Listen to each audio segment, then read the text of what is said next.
System start किया था बच्चों को फैसिलिटेट करने के लिए, लेकिन मुझे लग रहा है कि बच्चे जो है ना नाजायज़ फ़ायदा उठा रहे हैं इसका। अच्छा ख़ैर 1-2 दिन तक मैं देखती हूँ। मैं दोबारा रिपीट कर देती हूँ, पीएच क्या चीज़ शो कर रही है? पीएच हमें बता रही है एसिड और बेस की कंसंट्रेशन कि कितनी हमारी बॉडी में एसिड या बेस की कंसंट्रेशन है, ठीक है? हमारी बॉडी में जो पीएच है, वो बहुत ही नैरो रेंज में फ़ॉल करती है। जो नॉर्मल पीएच है, उसकी रेंज है 7.35 से 7.45 तक, ये इसकी रेंज है, ठीक है? अगर इससे बिलो जाती है 7.35 से या 7.45 से ऊपर जाती है, तो ये बहुत ज़्यादा डेंजरस है, आपकी सोच से भी ज़्यादा डेंजरस है, ठीक है? अब क्यों पीएच को मेंटेन रखना 7.35 से 45 के बीच में इतना ज़रूरी है? क्यों? क्योंकि अब मैं जैसे पहले बता चुकी हूँ कि आपकी जितनी भी बॉडी की प्रोसेसेज़ हैं, उनको नॉर्मल फंक्शन करने के लिए ऑप्टिमम पीएच चाहिए, अदरवाइज़ वो काम नहीं करेंगी। अच्छा, किस तरीके से नहीं करेंगी, क्या होगा वो हम आगे देखते हैं। सबसे पहले हम ये बात समझते हैं कि एसिड क्या होता है?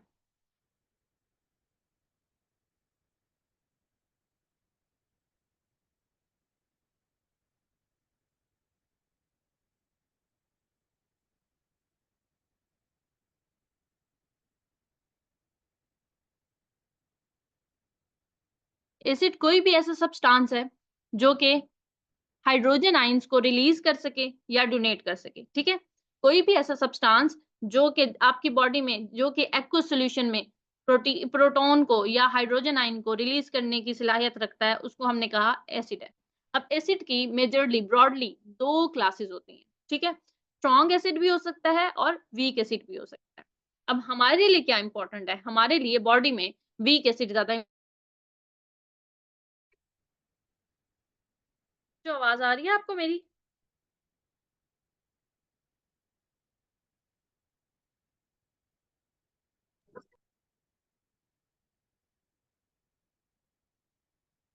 अच्छा, हम पढ़ रहे थे कि 2 टाइप के एसिड्स हैं, स्ट्रॉन्ग एसिड और वीक एसिड, ठीक है? हमारे लिए बॉडी में वीक एसिड ज़रूरी है, क्यों? वो मैं आपको आगे बताती हूँ। देखो, अब स्ट्रॉन्ग एसिड कोई ऐसा एसिड जो कि रैपिडली डिसोसिएट हो सके, ज़्यादा से ज़्यादा हाइड्रोजन आयन दे सके, ठीक है? जो ज़्यादा एसिडिटी क्रिएट कर सके। बाकी हमारा इससे कोई लेना-देना नहीं है, बायोकेमिस्ट्री में जो भी डिटेल पढ़ी थी उसको छोड़ दें, ठीक है? अब वीक एसिड जो हमारे लिए इम्पोर्टेंट है कार्बोनिक एसिड है, ठीक है? स्ट्रॉन्ग एसिड हमारी बॉडी में HCl है, हमारे स्टमक में है, उसका काम है डाइजेशन में। लेकिन एसिड बेस बैलेंस में उसका कोई काम नहीं है। जो हमारे पास एसिड बेस बैलेंस में काम कर रहा है, जो कि हमारी सर्कुलेशन में है, वो है कार्बोनिक एसिड और वही हमने पढ़ना है। अब ये कार्बोनिक एसिड जो है, ये हमने सारी की सारी कहानी में लेके चलना है, ठीक है? ये कार्बोनिक एसिड हमारे लिए ज़रूरी है, हमारी पीएच को मेंटेन रखने के लिए। याद रखिएगा ये ऑर्गेनिक इन नेचर है, ठीक है? और ये वीक एसिड है। बेस क्या है? बेस कोई ऐसी चीज़ जो कि प्रोटॉन ले सके, एक्सेप्ट कर सके, ठीक है? अब ये एसिड और बेस जो हैं, इन दोनों का जो है एक-दूसरे के साथ कोऑर्डिनेशन में रहना, एक-दूसरे के जो है असर को ज़ाइल करना, एक-दूसरे को न्यूट्रलाइज़ करना बहुत ज़रूरी है। क्यों? ताकि पीएच को मेंटेन किया जा सके। फॉर एग्ज़ाम्पल आपकी बॉडी में एसिडिक कंसंट्रेशन इंक्रीज़ होने लगी है, ठीक है? तो क्या होगा हाइड्रोजन आयन की कंसंट्रेशन ज़्यादा हो जाएगी। अब आपको पता है कि बेस के पास ये सलाहियत है कि वो हाइड्रोजन आयन को एक्सेप्ट कर सकती है। जब वो हाइड्रोजन आयन को एक्सेप्ट कर लेगी, तो वो बेस न्यूट्रल हो जाएगी, ठीक है? अब वो जब न्यूट्रल हो जाएगी, तो उसने क्या किया एसिडिक इफ़ेक्ट को भी कम कर दिया और पीएच को चेंज भी नहीं होने दिया। इसी तरीके से अगर बेस है और बेस जो है अपनी उसका लेवल बढ़ रहा है, अल्कलाइन जो एनवायरनमेंट है वो ज़्यादा हो रही है, तो क्या होगा हाइड्रोजन आयन रिलीज़ ज़्यादा होंगे। जब हाइड्रोजन आयन ज़्यादा रिलीज़ होंगे, फिर इनके कॉम्बिनेशन से न्यूट्रलाइज़ेशन हो जाएगी, ठीक है? अच्छा, अब ये जो प्रोसेस है कि एसिड बेस का आपस में रिएक्शन और न्यूट्रलाइज़ेशन रिएक्शन हो जाना और एसिड और बेस की मेंटेनेंस, ये आपकी बॉडी की प्रॉपर फंक्शनिंग की बेस है, ठीक है? अब आपकी जो बॉडी ने ये सारी रेगुलेशन करनी है कि एसिड अगर इंक्रीज़ हो रहा है, तो उसे इंक्रीज़ नहीं होने देना और डिक्रीज़ हो रहा है, तो उसको डिक्रीज़ नहीं होने देना। इसके लिए आपकी बॉडी ने मल्टीपल मैकेनिज़्म जो है अपने पास रखे हुए हैं। अल्लाह ताला ने आपकी बॉडी में मल्टीपल मैकेनिज़्म्स रखे हैं, जिनको हम आगे डिस्कस करेंगे। लेकिन सबसे पहले जब हमने एसिड और बेस को डिस्कस किया है, पीएच को डिस्कस किया है, तो हम थोड़ा-सा इनके लेवल इंक्रीज और डिक्रीज हो जाने को भी डिस्कस कर लेते हैं, जो कि मेन पैथोलॉजी है इसमें। ठीक है, हम पढ़ रहे हैं। अब हमने पढ़ा कि एक सेकेंड,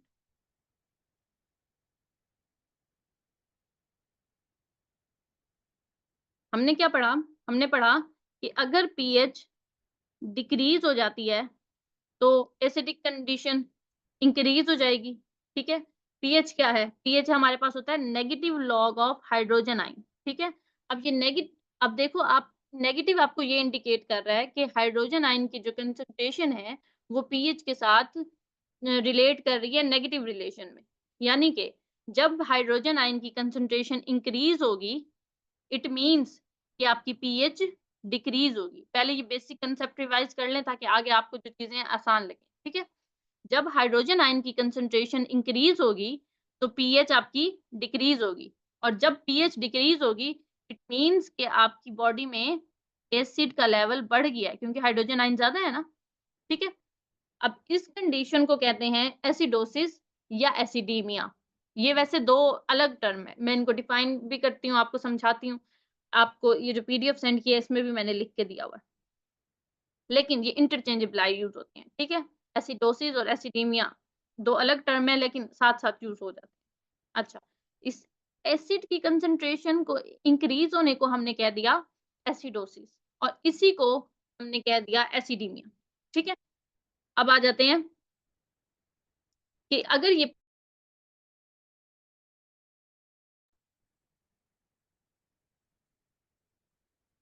बच्चों मुझे एक दफा कंफर्म कर दो आप लोगों को आवाज ठीक आ रही है, क्योंकि मेरा बार बार डिस्कनेक्ट हो रहा है, पता नहीं क्यों।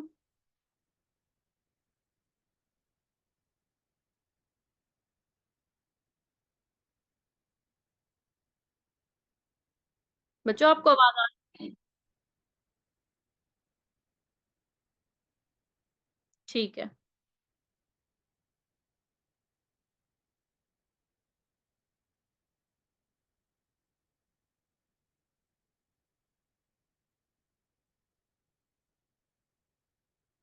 अच्छा, तो हम पढ़ रहे थे कि अगर यही पीएच इंक्रीज हो जाती है, तो इंक्रीज इन पीएच का क्या मतलब होगा कि पीएच इंक्रीज हुई है, इट मींस कि आपके जो हाइड्रोजन आयंस हैं वो डिक्रीज हुए हैं, यानी कि बॉडी में एसिड कम हो गया है और अल्कलिनिटी ज्यादा हो गई है, बेस ज्यादा हो गई है। ठीक है, तो जब पीएच इंक्रीज होगी इट मींस के आपका जो बेस है, आपकी जो अल्कलिनिटी है बॉडी की, वो इंक्रीज हो गई है। इस प्रोसेस को हम कहते हैं अल्कलोसिस या अल्कलीनीमिया। ठीक है, ये मैं आपको बताती हूँ, अल्कलोसिस। अब यहाँ पे दो डेफिनेशंस मैंने अलग करके लिखी हैं।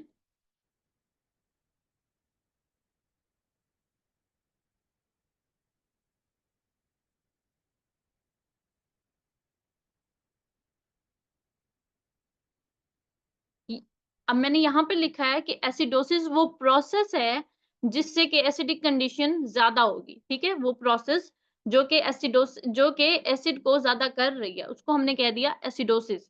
जबकि अगर हम आपके ब्लड में देखें कि एसिड बढ़ रहा है, उस कंडीशन को क्या कहेंगे? उस कंडीशन को एसिडीमिया कहेंगे। ठीक है, प्रोसेस को एसिडोसिस कहा और कंडीशन को एसिडीमिया कह दिया।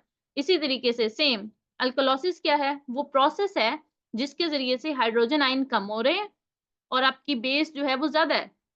अब वो किस तरीके से होगी वो मैं आगे डिस्कस करती हूँ, ठीक है? लेकिन वो कंडीशन जिसमें अल्कलिनिटी बढ़ रही है, बेस बढ़ रही है, उसको हमने कह दिया अल्कलीमिया, ठीक है? जिसमें पीएच डिक्रीज़ हो रही है, उसको हमने कह दिया अल्कलीमिया। अच्छा, यहाँ ना बच्चों एक गलती भी थी। आई थिंक अल्कलोसिस में ही थी। By which there is a decrease in pH, ये तो ठीक है। By which there is a decrease in pH than normal और इंक्रीज़ इन, पता नहीं, अब मैं आगे देखती हूँ कहाँ पे गलती थी, मैं फिर आपको बताती हूँ। अब भी इंक्रीज इन पीएच आना चाहिए। एक दफ़ा सर बताइएगा कहाँ पर?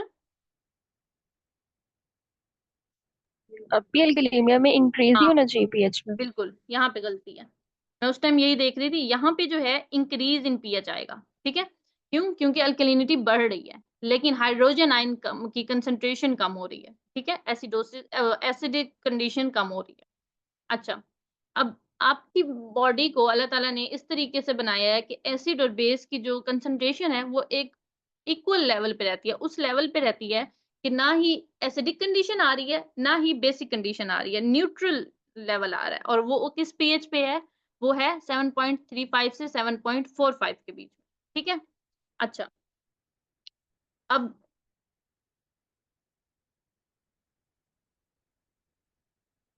वो किस तरीके से होता है, उसके मैकेनिज़्म हम बाद में देखेंगे। पहले हम देखेंगे क्योंकि मुझे लगता है कि अगर हमने मैकेनिज़्म पहले देख लिए तो फिर वो कन्फ्यूज़ कर जाएगा आपको। पहले हम देखेंगे टाइप्स पे, ठीक है? कि एसिडोसिस और अल्कलोसिस की कितनी टाइप्स होती हैं। फिर हम वजूहात की तरफ भी आते हैं।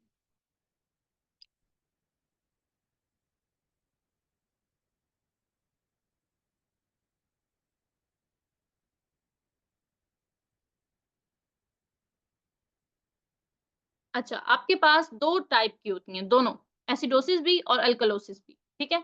यानी कि आपकी बॉडी 2 तरीके से एसिडोसिस भी एक्वायर कर सकती है और अल्कलोसिस भी।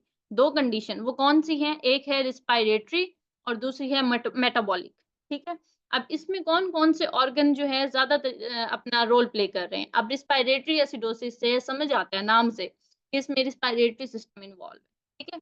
पूरा रिस्पायरेटरी ट्रैक्ट इन्वॉल्व है, मेजरली आपके लंग्स इन्वॉल्व हैं। ओके, मेटाबॉलिक एसिडोसिस में वैसे तो आपका ओवरऑल मेटाबॉलिज्म इन्वॉल्व है, लेकिन ज़्यादातर जो रोल प्ले कर रही हैं, वो आपकी किडनीज़ प्ले कर रही हैं। मेरी बात को याद रखिएगा, क्यों? क्योंकि आगे जब हम इनकी कंपनसेशन पढ़ेंगे, तो उसमें ये बात आएगी। रिस्पायरेटरी एसिडोसिस में आपका रिस्पायरेटरी ट्रैक्ट इन्वॉल्व है और मेटाबॉलिक एसिडोसिस में वैसे आपका पूरा मेटाबॉलिज्म, आपकी बॉडी की हर वो प्रोसेस जो कि मेटाबॉलिज्म में इन्वॉल्व है, जनरली, ठीक है? नॉट स्पेसिफिकली, बट आपकी किडनीज़ मेजर रोल प्ले कर रही हैं। अब मैं आपको अगर एक इक्वेशन की तरफ लेके चलूँ और आपकी नॉर्मल बॉडी प्रोसेस को हम डिस्कस करें, ठीक है?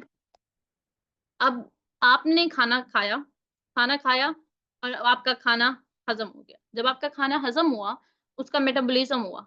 खाने के मेटाबॉलिज़्म के बाद आपकी बॉडी में कार्बन डाइऑक्साइड प्रोड्यूस होती है एज़ अ बाय प्रोडक्ट।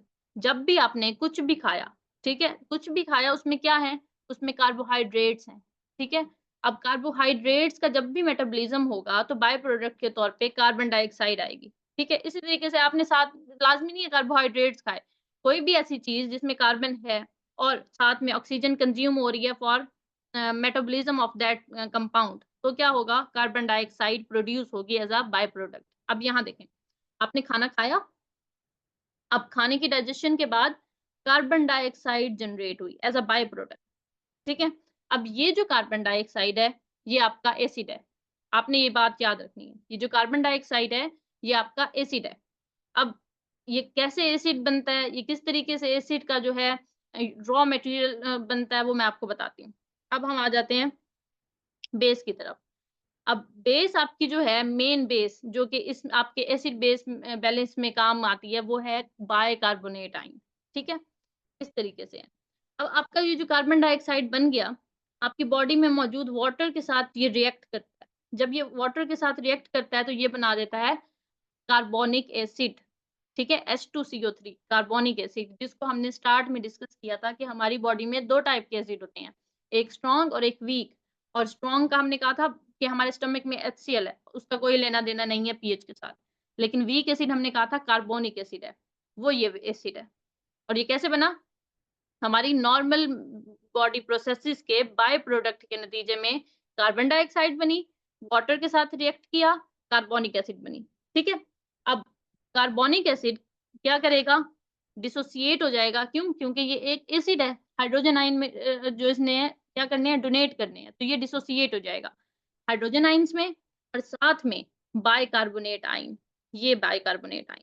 अब ये बेस है जिसको हमने अभी डिस्कस किया था कि जो मेन रोल प्ले करेगी इन एसिड बेस मेटाबॉलिज्म। अब देखो, आपके बाय प्रोडक्ट जो कि कार्बन डाइऑक्साइड आई थी, रॉ मटेरियल, उसी से क्या बना? एसिड बना। वही हाइड्रोजन आयन दे रहा है और साथ में बेस भी जो है उसकी बुनियाद यही प्रोवाइड कर रहा है। अब ये होता है आपकी बॉडी में नॉर्मली हो रहा है और आपकी जो पीएच है वो क्या है? 7.35 से 45 इसी पे ये मेंटेन हो रहा है। ठीक है?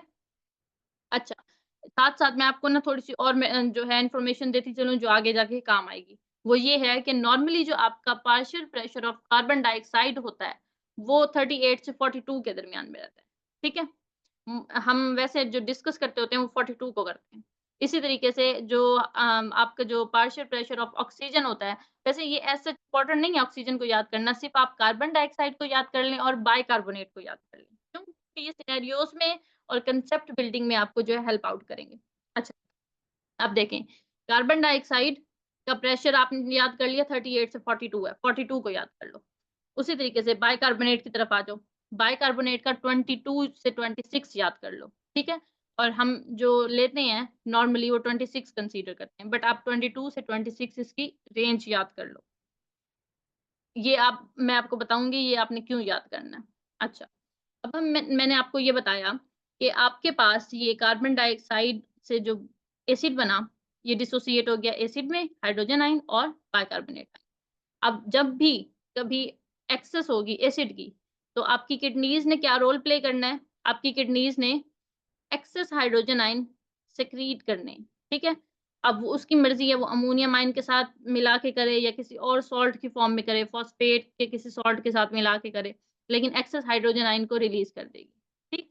इसी तरीके से बाइकार्बोनेट आयन नॉर्मली तो रिलीज़ हो रहे हैं, थोड़ी-सी अमाउंट में हाइड्रोजन और बाइकार्बोनेट जो एक्स्ट्रा है, हमारी बॉडी को नहीं चाहिए नॉर्मल प्रोसेस के दौरान, वो रिलीज़ हो रहे हैं। लेकिन जब कभी ऐसी कंडीशन होगी कि आपकी बेस बढ़ गई है, तो क्या होगा? हाइड्रोजन आयन की रिटेंशन होगी और बाइकार्बोनेट आयन को किडनी ज़्यादा से ज़्यादा एक्सक्रीट करेगी। अच्छा, ये हो गया एक मैकेनिज़्म। दूसरा मैकेनिज़्म ये हो सकता है कि आप फॉर एग्ज़ाम्पल आपकी बॉडी में एसिडिटी है, ठीक है? एसिड की प्रोडक्शन ज़्यादा है, तो एक तो मैकेनिज़्म हमने डिस्कस कर लिया कि किडनी एक्सक्रीट करेगी। ये भी तो हो सकता है ना कि इस प्रिकर्सर को ही बॉडी से निकाल दिया जाए। जब ये प्रिकर्सर ही नहीं होगा, तो ज़्यादा एसिड बनेगा ही नहीं, ठीक है? तो हाइपरवेंटिलेशन मतलब ज़्यादा साँस लेना, लंबी साँस लेना, गहरी साँस लेना, ताकि जो कार्बन डाइऑक्साइड है वो बॉडी से ब्लो ऑफ हो जाए, ठीक है? अब ये जो 2 चीज़ें हैं, ये आगे हो रही हैं। अब इनको हमने डिस्कस करना है। अभी हमने बताया कि हमारे पास कितनी टाइप की जो है कंडीशन आती हैं, 2 टाइप की मेजरली, एसिडोसिस और अल्कलोसिस, ठीक है? अब एसिडोसिस और अल्कलोसिस की फर्दर जो टाइप्स हैं, वो इन मैकेनिज़्म पे बेस कर रही हैं कि किस तरीके से एसिड बॉडी में बढ़ रहा है या बेस बॉडी में बढ़ रही है और उसकी कंपनसेशन किस मैकेनिज़्म के थ्रू होगी। अच्छा, ये बात अभी आपको समझ नहीं आई होगी, ये अब आएगी। अच्छा, हम आ जाते हैं एसिडोसिस की तरफ, ठीक है? अब हमारे पास एसिडोसिस की 2 कैटेगरीज़ हैं। एक हमारे पास है रिस्पायरेटरी एसिडोसिस, ठीक है? दूसरी है हमारे पास मेटाबॉलिक। अच्छा, वो एसिडोसिस जो कि जिसका ओरिजिन रिस्पायरेटरी ट्रैक्ट है, वो रिस्पायरेटरी एसिडोसिस कहलाएगी, ठीक है? और वो एसिडोसिस जिसका ओरिजिन मेटाबॉलिज़्म है, वो मेटाबॉलिक एसिडोसिस कहलाएगी। किस तरीके से? अब इसको समझते हैं। अच्छा, अब रिस्पायरेटरी एसिडोसिस तब होगी जब आपकी जो साँस का कोई मसला है, ठीक है? आपके रिस्पायरेटरी ट्रैक्ट का कोई मसला है और आप जो है सही तरीके से वेंटिलेट नहीं कर पा रहे हो। आप जो है कार्बन डाइऑक्साइड जो नॉर्मली आपकी बॉडी में बन रही है, जितनी ज़रूरत है उतनी तो बॉडी रखती है, एक्स्ट्रा को क्या करती है? ब्लो ऑफ कर देती है, ठीक है? अब वो जो एक्स्ट्रा कार्बन डाइऑक्साइड है, वो ब्लो नहीं कर पा रही, बाहर निकल नहीं पा रही। क्यों? उसके बहुत सारे रीज़न्स हो सकते हैं, वो हम आगे देखेंगे। अभी हम सिर्फ़ ये समझते हैं कि किस तरीके से होती है। अच्छा, अब जब वो सही तरीके से हो नहीं पा रही है, फॉर एग्ज़ाम्पल किसी शख़्स को निमोनिया है या रिस्पायरेटरी डिस्ट्रेस सिंड्रोम है या कोई और मसला है, जिसकी वज़ह से उसकी साँस जो है साँस का अमल सही से नहीं हो पा रहा। तो क्या होगा? कार्बन डाइऑक्साइड बॉडी से सही से एक्सक्रीट आउट नहीं होगी, ठीक है? और वो बॉडी में रह जाएगी। फिर क्या होगा? रिस्पायरेटरी ट्रैक्ट के ज़रिए क्या हो रही है? रिटेंशन हो रही है, किसकी? कार्बन डाइऑक्साइड की। अब ज़्यादा से ज़्यादा कार्बन डाइऑक्साइड बॉडी में रिटेन है, तो क्या करेगी? नॉर्मल से ज़्यादा कार्बोनिक एसिड बॉडी में प्रोड्यूस करेगी। अब जब नॉर्मल से ज़्यादा कार्बोनिक एसिड है, तो नॉर्मल से ज़्यादा हाइड्रोजन आयन्स आएँगे, ठीक है? अब जब नॉर्मल से ज़्यादा हाइड्रोजन आयन्स आएँगे तो आपकी बॉडी में एसिडिक कंडीशन इंक्रीज हो जाएगी। ठीक है? अब यहाँ पे सवाल ये भी आ सकता है कि अगर हाइड्रोजन आयन बढ़ रहे हैं तो बाइकार्बोनेट आयन्स भी बढ़ रहे हैं। लेकिन मैंने आपको बताया है कि बाइकार्बोनेट आयन्स नॉर्मली जो है आपकी किडनी एक्सक्रीट आउट कर देती है इन यूरिन। लेकिन हाइड्रोजन आयन्स भी होते हैं, लेकिन हाइड्रोजन आयन्स की साथ में एब्ज़ॉर्प्शन भी होती है। जब आपने उसका किडनी की फिजियोलॉजी पढ़ी थी तो आपने पढ़ा होगा, ठीक है? जो आयन एक्सचेंज होता है उसके नतीजे में क्या हो रहा होता है, ये एब्ज़ॉर्प्शन भी हो रही होती है। अच्छा, तो क्या होगा, अब ज़्यादा कार्बोनिक एसिड है, तो इसकी हाइड्रोजन आयन की कंसंट्रेशन भी ज़्यादा हो जाएगी। अब बॉडी में क्या है, एसिडोसिस है, एसिडिक कंडीशन है, हाइड्रोजन आयन की कंसंट्रेशन इंक्रीज़ है, डिक्रीज़ इन पीएच है, ठीक है? Increase in hydrogen ion, decrease in pH, condition क्या है, एसिडिक है। अब इसको कंपनसेट करने के लिए आपकी किडनी क्या करेगी, वॉलंटियर करेगी, कहेगी कि मैंने क्या करना है, इसको नॉर्मल करना है, ठीक है? यहाँ पे हीरो का रोल प्ले कर रही है किडनी। जब भी ओरिजिन आपका रिस्पायरेटरी ट्रैक्ट होगा, तो कंपनसेशन उसकी आपकी किडनी करेगी, ठीक है? और जब किडनी ओरिजिन होगी या मेटाबॉलिज़्म जो है वो ओरिजिन होगा, तो कंपनसेशन रिस्पायरेटरी ट्रैक्ट करेगा, इस बात को याद रखिएगा। क्योंकि यहाँ पे आपकी बेस क्या थी एसिड बढ़ाने की? रिस्पायरेटरी ट्रैक्ट, यहाँ से रिटेंशन हो रही है कार्बन डाइऑक्साइड की, ठीक है? तो इसको ठीक किसने करना है? किडनी ने। अब किडनी क्या करेगी? किडनी कहेगी कि मैंने अब इस एसिड को न्यूट्रलाइज़ करना है। किस तरीके से करना है? वो कहेगी कि मैं अब नॉर्मल से ज़्यादा हाइड्रोजन आयन एक्सक्रीट आउट करूँ और बाइकार्बोनेट आयन्स को मैं एक्सक्रीट ना करूँ या मिनिमम एक्सक्रीट करूँ, ठीक है? हाइड्रोजन आयन्स को मैं ज़्यादा से ज़्यादा यूरिन में पास आउट करने की कोशिश करती हूँ, जितना मेरे से हो सकता है और मैं ज़्यादा से ज़्यादा कोशिश करती हूँ कि बाइकार्बोनेट आयन कहीं ना जाएँ, ठीक है? यूरिन में पास आउट मिनिमम हो। तो क्या होगा? अब बेस की रिटेंशन है, ताकि एसिडिक कंडीशन को कंपनसेट किया जा सके, ठीक है? और साथ में हाइड्रोजन आयन्स के क्या है? एक्सक्रीशन हो रही है, तो हाइड्रोजन आयन कम। अब देखो दोनों कंडीशन में क्या हो रहा है, बेस बढ़ाने से भी एसिडिटी कम, ठीक है? तो ये इसको रिटेन करके बेस बढ़ाई जा रही है और साथ में हाइड्रोजन आयन को एक्सक्रीट करने से भी क्या है, एसिडिक कंडीशन कम। अब इस कंडीशन में क्या होगा? इस कंडीशन में ये हुआ कि बेशक किडनी थोड़ा टाइम लेगी, 2 से 3 दिन लेगी नॉर्मल करने में, ठीक है? लेकिन चाहे वो बिल्कुल नॉर्मल ना कर दे, काफ़ी हद तक इस कंडीशन को कंपनसेट करके एसिडिक कंडीशन को कम कर देगी, ठीक है? एक्यूट कंडीशन को क्रोनिक फेज़ में 2-3 दिन लगेंगे। क्रोनिक फेज़ का क्या मतलब है कि जब आपका एसिड बढ़ा था, वो यकदम बढ़ा था, ठीक है? एकदम बढ़ गया था। क्यों? क्योंकि साँस सही नहीं साँस नहीं सही आ रही, ठीक है? कार्बन डाइऑक्साइड निकल नहीं पा रही। लेकिन किडनी स्लोली ये काम कर रही है।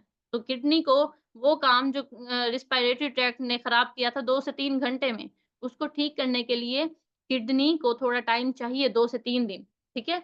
तो इन जो आपका काम था वो बिगड़ा यकदम था, एक्यूट फ़ेज़ था। लेकिन किडनी ने उसकी जो कंपनसेशन की है वो 2 से 3 दिन ली है। तो ये क्या है क्रोनिक फेज़ में ले गई है, ठीक है? और उसके बाद फिर इसने इसको करेक्शन की तरफ ले आना है। यहाँ तक आप लोगों को बात समझ आ गई है? जी अपी। कहीं से ना समझ आए मुझे वहीं से रोकना, वरना ये जो है ना ये आगे जाके मिक्स हो जाएगा मेटाबॉलिक के साथ।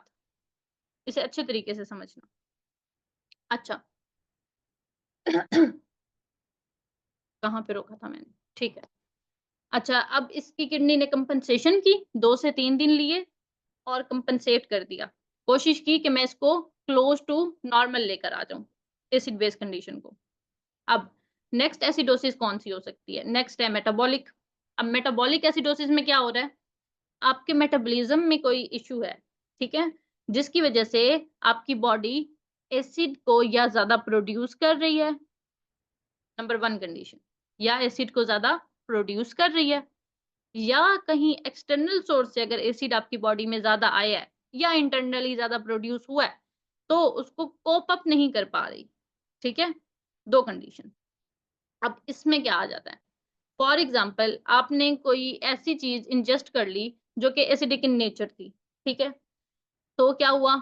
एसिड की कंडीशन बढ़ गई या फिर आपकी बॉडी में इंटरनली कोई ऐसी बीमारी है जिसकी सेकेंडरी तौर पे आपकी बॉडी में एसिड की प्रोडक्शन ज़्यादा हो रही है। अब मैं आपको ले चलती हूँ लेक्चर नंबर 1 और लेक्चर नंबर 2 की तरफ। आपने पढ़ा था डायबिटीज़ में कीटोएसिडोसिस। कीटोएसिडोसिस में क्या पढ़ा था? कीटोन्स की प्रोडक्शन हो रही थी डायबिटीज़ टाइप 1 में, जिसकी वजह से अब वो कीटोन्स कौन से थे? एसिडिक इन नेचर थे। जब कीटोन्स बॉडी में एक्यूमुलेट कर रहे थे, तो मतलब एसिड एक्यूमुलेट कर रहा था और जब वो एसिड एक्यूमुलेट कर रहा था, तो एसिडोसिस हो रही थी। अब क्योंकि वो कीटोन्स की वजह से हो रही थी, तो हमने उसको कीटोएसिडोसिस कहा था। ये बात याद आई? अगर नहीं समझ आई तो बताओ मुझे।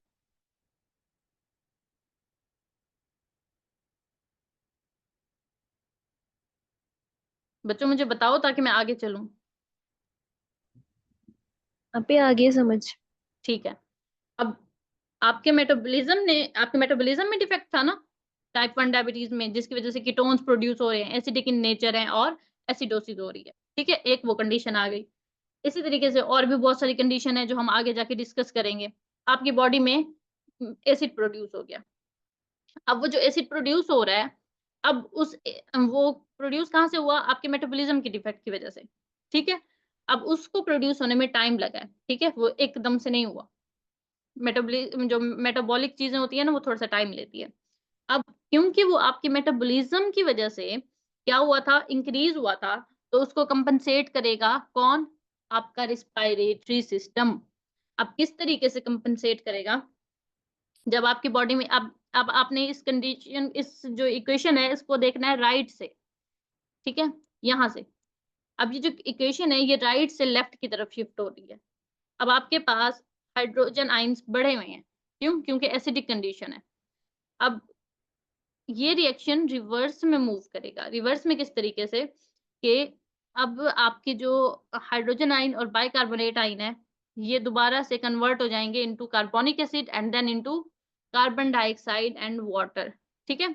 अब वो जो कार्बन डाइऑक्साइड है, ये आपके लंग्स कोशिश करेंगे कि ज़्यादा से ज़्यादा इसको ब्लो ऑफ करें, इसको बॉडी से निकालें। क्यों? ज़्यादा से ज़्यादा कार्बन डाइऑक्साइड निकालें ताकि एसिडिक कंडीशन कम हो, ठीक है? अब देखो कंपनसेशन यहाँ पे किसने की? आपके रिस्पायरेटरी सिस्टम ने की। ये आपको मैं अभी जनरली थोड़ा-थोड़ा पढ़ा रही हूँ, बेस बना रही हूँ ताकि फिर जब आपको इस स्लाइड्स के ज़रिए पढ़ाऊँ तो आपको समझ आए, ऐसे वरना आपको ये स्लाइड्स समझ नहीं आएँगी। अच्छा, अब हम आ जाते हैं अल्कोलोसिस की टाइप्स की तरफ।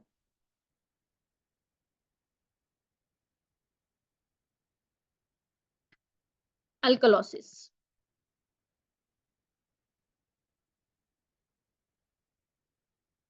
अब जैसे कि आपकी एसिडोसिस की 2 टाइप्स थी, उसी तरीके से अल्कलोसिस की भी 2 टाइप्स हैं, ठीक है?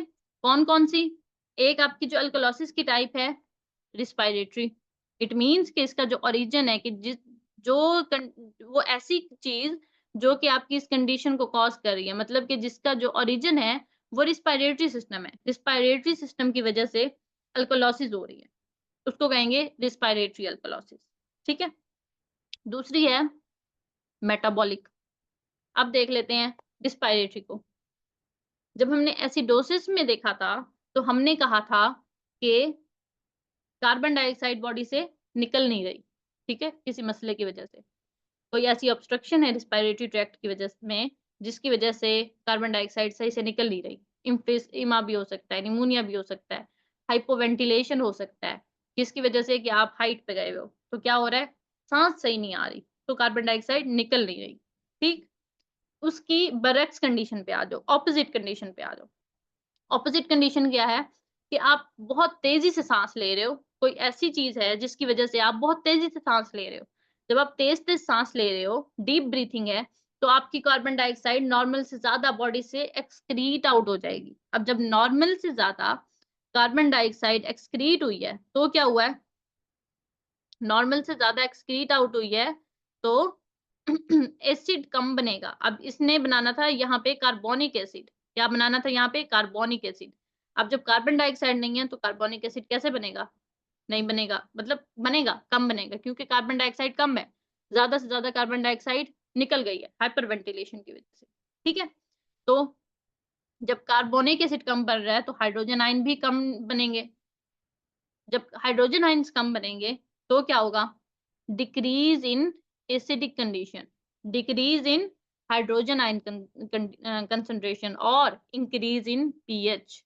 जब इंक्रीज इन पीएच है तो अल्कलॉसिस की कंडीशन होगी। किस तरीके से?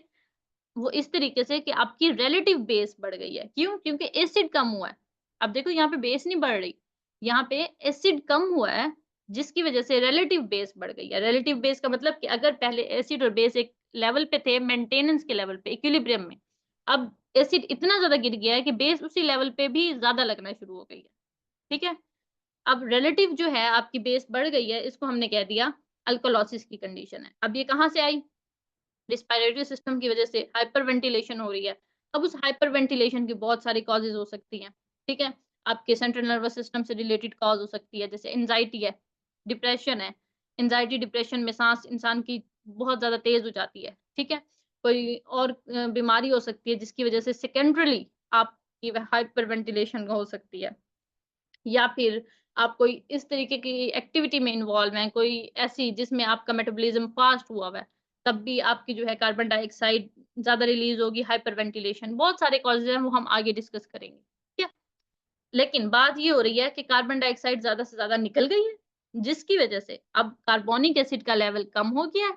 अब जब कार्बोनिक एसिड कम है, तो आपके जो बाइकार्बोनेट आयन है, वो भी कम बन रहे हैं, तो रिलेटिव बेस इंक्रीज़ हो गई है, ठीक है? अब आ जाते हैं हम मेटाबॉलिक अल्कलॉसिस की तरफ। अब मेटाबॉलिक अल्कलॉसिस क्या है? मेटाबॉलिक अल्कलॉसिस में 1 सेकंड।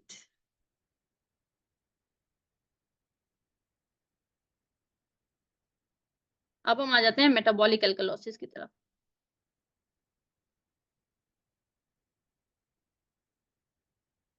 अच्छा, इसमें आपकी मेटाबॉलिज़्म की वजह से कोई ऐसा काम हो रहा है कि आपकी जो बेस है, ठीक है? बॉडी में वैसे जो न्यूट्रल लेवल पे है, जिसने एसिड को न्यूट्रलाइज़ किया हुआ है, अब हम उसी बेस की बात कर रहे हैं। या तो उस बेस की प्रोडक्शन में इज़ाफ़ा हो रहा है, ठीक है? या तो उसका रिलेटिव इंक्रीज़ हो रहा है, लेकिन वो जो रिलेटिव इंक्रीज़ है, इस दफ़ा वो मेटाबॉलिज़्म के डिफेक्ट की वज़ह से है। आपका जो आपके कोई मेटाबॉलिज़्म ऐसा डिफेक्ट है, जो आपके एसिड को डिक्रीज़ कर रहा है बॉडी में और रिलेटिव बाइकार्बोनेट की कंसंट्रेशन इंक्रीज़ हो गई है, या फिर आपकी बेस ही इंक्रीज़ हो गई है, ठीक है? ये 2 कंडीशन है, जिसमें मेटाबॉलिक अल्कलॉसिस होगी। अब वो क्या हो सकती है? फॉर एग्ज़ाम्पल आपको किडनी का डिसऑर्डर है, अल्लाह माफ़ करे किसी को किडनी का डिसऑर्डर है, तो क्या होगा? किडनी के डिसऑर्डर की वजह से बाइकार्बोनेट की एक्सक्रीशन ठीक नहीं होगी। बाइकार्बोनेट की रिटेंशन हो जाएगी बॉडी में। जब बाइकार्बोनेट की रिटेंशन है तो